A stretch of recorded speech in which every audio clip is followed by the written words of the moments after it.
What is going on today, guys? Welcome back to the channel. And today's video, it is the day after part 2 where we finally got the FRS started for the very first time with its turbo kit. You might have noticed, and I might have mentioned, that we got the start done without the fans. And essentially what that means is we can't really take it out of the garage at the moment, because as soon as we start driving, it's going to spike the temperature. So it's a problem we definitely need to address, and the full-blown turbo kit actually came with fans. So the fans that the kit comes with are the Spal fans. Now, these are the slim fans, and I don't believe the CFM on these is really that high. I believe it is less than 1,000, I'm pretty sure. But these are generally quality fans, and we should be able to wire it directly into the car. I've done a fair amount of research on this, and our stock electrical system actually has 2 relays, one for each fan already. So it almost mimics like a race car setup that you would see, where you get 2 individual relays and you place them somewhere in the car, one for each fan. We kind of already have that going on, so all we're going to be doing is just upgrading the fuse in the fuse box for each fan. Now beyond that, we need a way to wire up these fans, because the connectors that they come with, unfortunately, are these very, I mean, they probably work for all intents and purposes, and I think they work fine, but they are these very cheap plastic ones, which I'm not too fond of myself. Now the wire gauge, though, is the exact same thing as OEM. I believe this is 16 gauge. So in order to kind of address these connectors, what we're going to do is install DT connectors for the fans. Now the reason why I'm doing this, Deutsch connectors in general are very good, I guess you could say. When you look around and you do some Googling, these are the ones that you want to put in your car. I did go to AutoZone and I bought a kit off of Amazon that was very much like something you would find at AutoZone. I could not get any of the connectors to work for shit. I couldn't get the right crimp. These, on my first try, I was successful, and I already wired up a little set. Now let's just take a quick look at a pigtail I already made, because this fan is going to have to be furthest away from where the OEM cables are. So I went ahead and already made a pigtail out of the old wiring, which did the same thing, crossed over the entire radiator. So I made sure to line up the wires too. That way black is always going to be ground, and then the color wire is always going to be your power. That is the case with the OEM fans, like we'll see in a minute here. But these Deutsch connectors are really dope. They have weather seal on the back of each one, where you have to push the connector through. Then also the locking mechanism on these is very positive, I guess you could say, and the tolerances are just very tight. So just listen to this click as we go in. So just very positive, and it's a very strong connection as far as I see. With my Amazon little kit, when I would try to do a snug test at this point, it would just break apart, and like a grenade went off. So we're gonna go ahead and install a male connector onto here to kind of match what we have going on here. And this is gonna be the fan that is closest to the electrical, so we don't have to worry about making an extension or any kind of harness like this.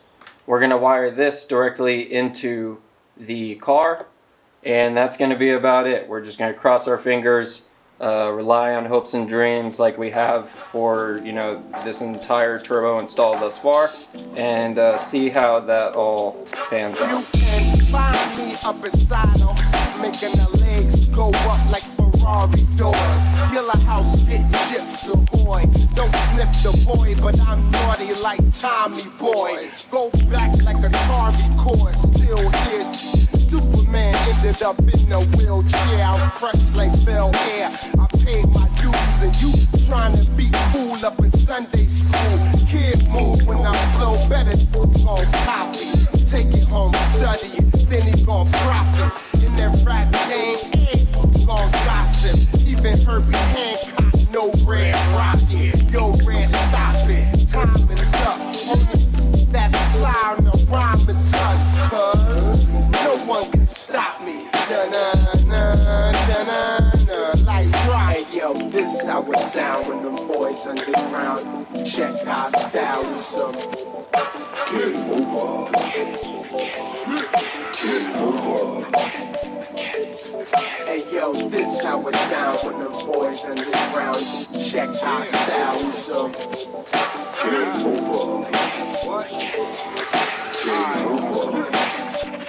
yo, back with Chef Mama, used to sell plates. We used to sell bass. I learned to wipe my nose and wipe the prints off the shell case.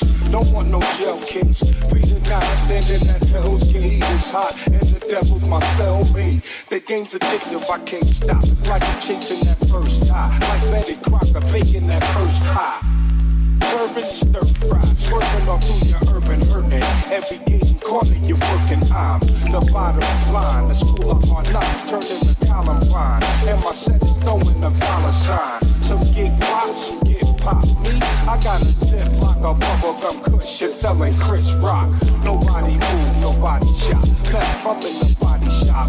Where you rub me wrong and your body drops. I'm trying to stand on my own too. Get signed to a major, be a franchise player. Hey yo, this how it sound when them boys underground. Check our style, so game over. Game over. Hey yo, this how it sound when them boys underground. Check our style, so game over. Game over. Boom. How good is that? Can you guys see that? It's so good.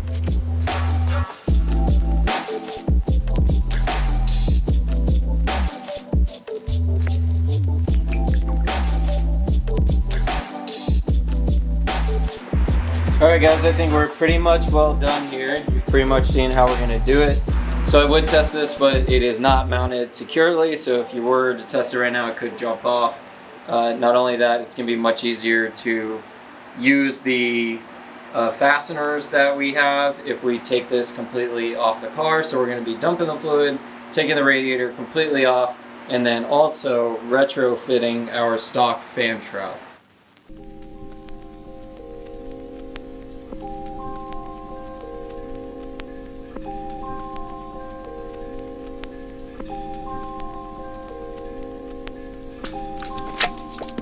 So unfortunately for this second fan, we only have 2 zip ties. So the other 2 somehow don't have their little mounting tabs. So I have to go to AutoZone tomorrow and buy 2 more of these, or hopefully something like it.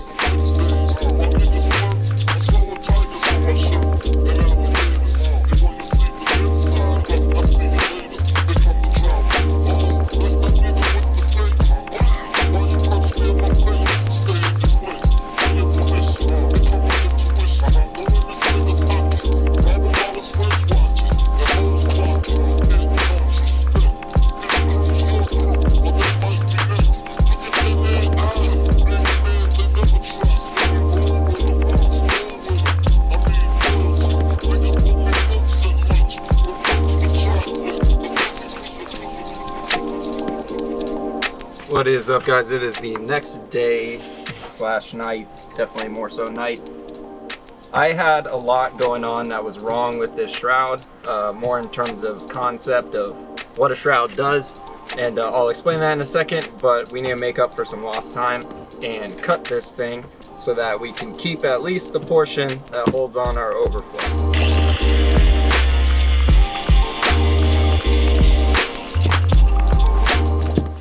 So the whole point of a fan shroud is to create an area of space essentially where the air wants to vacuum out from the full face of the radiator. But since our fans are tied directly to the radiator, pretty much the only surface area they cover are where the fans are. Anything beyond that needs to be open. And if I were to plug it up like this, it just means I jam up the airflow essentially that could be going into different parts of the radiator. So we're just going to keep it super small like this. That way we still have the mounting points for the different pieces, like the overflow that sits right in here. So I'm going to clean this up real quick and then we will get back to the car. Alright, let's take a quick look. We got the wire from this one feeding along the bottom I have it zip tied down here, that way it really can't move around past that point. Then I pretty much zip tied the other leads to this. So each male tie is kind of zipped in place and then zipped out of the way. The remaining wires are like the rest of the slack that I had. So the wiring, this is as close as it gets, is really to the downpipe. We'll see how that goes. This is super close on the fan, but I mean, that's exactly how this kit is intended. So we'll see what happens with this fan.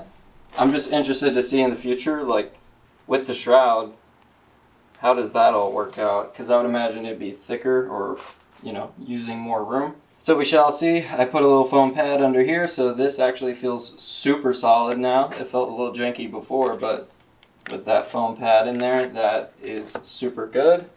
As you can see, it really doesn't block up much of the airflow. So I believe I've gotten everything at this point. I will show you over here though. We only managed to change out one fuse, and let me show you the two fuses you would need to change out.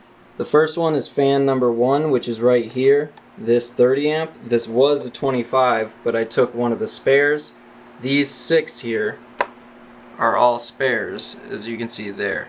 So we need that one, which we already took, the RDI, and then we would also need the CDS fuse, which you can see right there. It's the 4th slot above the spares. So 1, 2, 3, there's a gap, and then 4, 25 amp fuse. I need a 30 mini low profile fuse. I already got a box of fuses, but don't be mistaken like me. These longer tails will not work, so I'm gonna have to go back and get different fuses for these, but not a big deal. We're just gonna run it, see what happens. If I pop a 25 on the second fan, oh well, we'll have a new one in it tomorrow. So at this point, I believe we're gonna go ahead and start filling her up with radiator fluid and then begin the process of burping it, which is going to be a little interesting considering we have the turbo. I really don't want to be running it too much, but idling shouldn't be too bad on it with the bass tune. We shall see.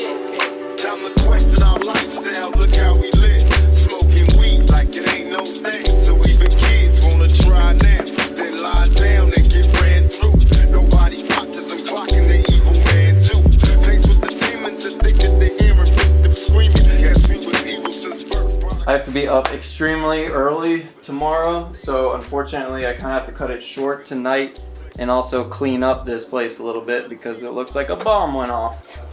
But we'll pick this up right away tomorrow as soon as I get off work, and we're going to get to our very first data log session with it, our very first drive with it. So tomorrow should be a pretty exciting day, but I have to start cleaning up, so I'm going to get to that. What is up, guys? It's been a little bit since we finished the fans up, but in the meantime we did go out for our first test drive in the car, our first data log, and we already have a revision back. Now I don't really have any footage of that first little part, and it was also extremely scary, and I freaked myself out really badly just because of something on the car. So essentially what happened was I went out for a test drive. Everything felt great. It felt awesome.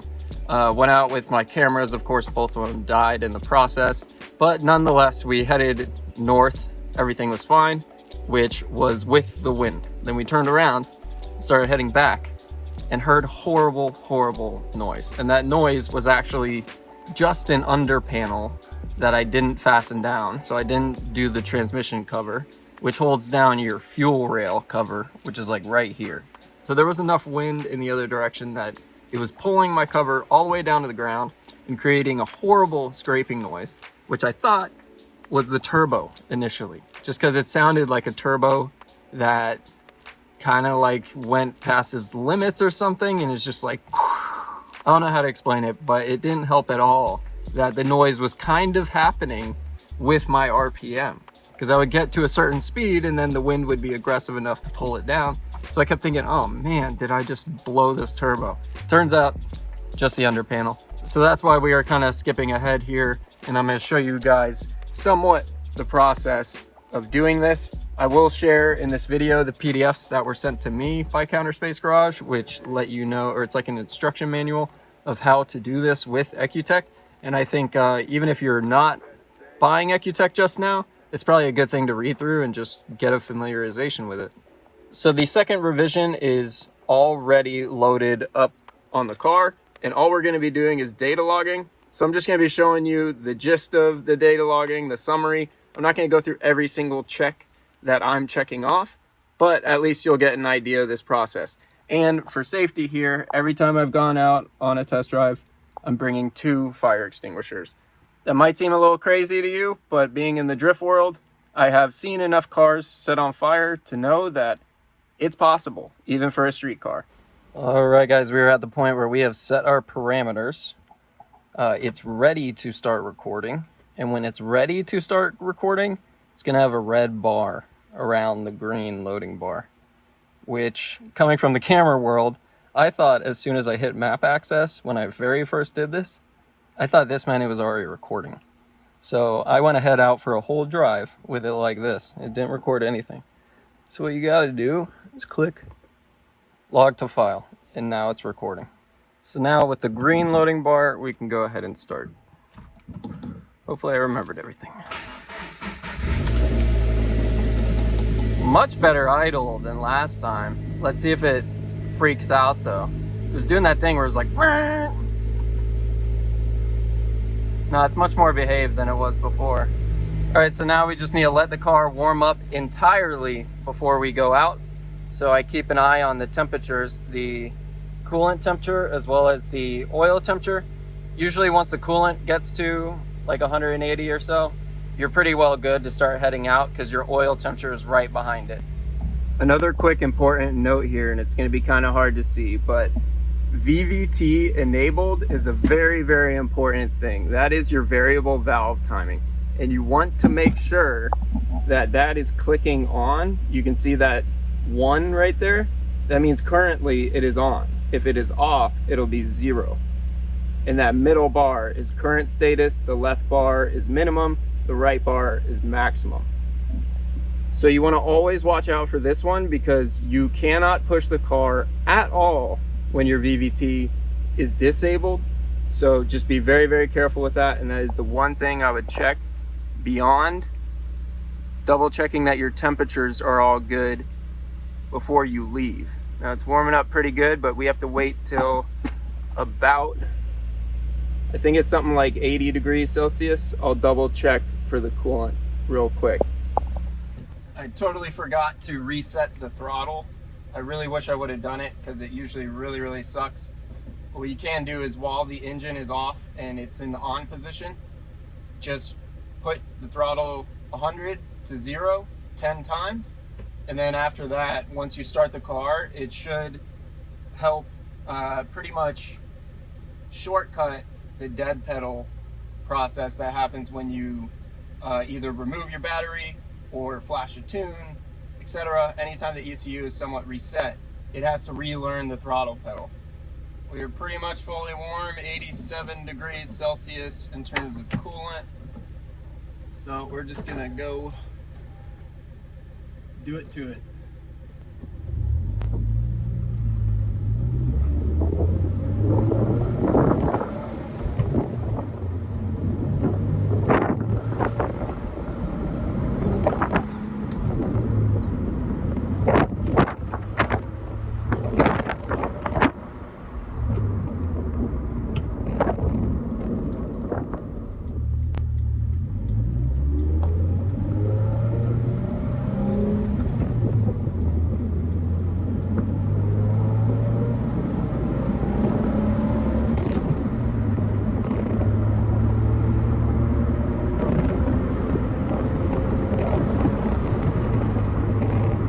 Alright guys, we are back in the garage. The car did just fine. I've been looking over the logs and just kind of nerding out over them.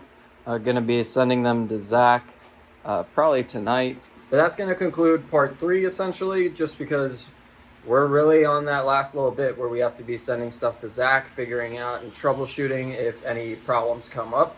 So to sum up part 3, we got our fans installed finally, the car itself to a driving state to where it can actually, you know, putt around town. And then in part 4, we're going to be doing essentially the last stages of tuning. Whenever I get to that point with Zach, when it's the more interesting pulls, that kind of thing, where bigger problems might show up. So that's going to be it for this one, guys. I really hope you enjoyed part 3. And I'm going to go be a normal human being finally, because I have been working on this for pretty much non-stop. I would say 2 weeks. Now, obviously I do work full time as well, so it's not like, 2 full weeks of work in that sense, but literally 2 weeks of time to get it to this point. So I want you guys to have a realistic expectation of how this is going to be if you do it yourself, and if you are, making sure you check all the boxes. Now, it could be that I am slower than the average person. I definitely am, especially when I have to film it. But more or less, I wouldn't expect any less than a week to actually get this done. Unless, of course, you have a shop who's helping you out with it. But even then, you could run into complications just like I did with the parts you ordered. So I'll catch you guys in a week, or whenever we get to the more fun parts of tuning. But I'm going to keep sending these revisions, so hopefully we can get to that next stage of actually doing some pulls. Catch you guys later. Peace.